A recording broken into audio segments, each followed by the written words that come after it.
नाम बताइए। मेरा नाम सचिन कुमार है।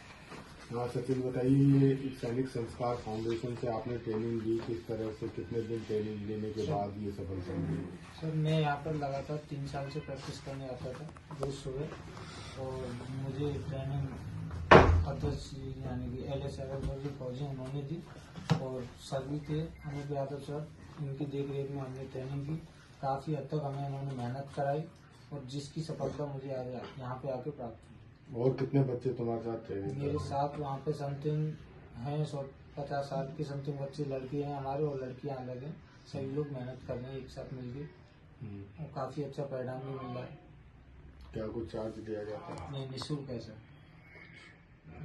तो क्या कहना चाहेंगे और बच्चों मैं को? यही और बच्चों से कहना चाहूँगा कि आप इस संस्था से जुड़िए। जैसे मेरा सिलेक्शन हुआ है, ऐसे ही आप सभी का सिलेक्शन होगा, क्योंकि आप सभी मेरे भाई बहन हैं। जैसे मैं भी एक गरीब घर से बिलोंग करता हूँ, आप भी कर देंगे। निःशुल्क चार्ज है, कोई चार्ज नहीं। ठीक।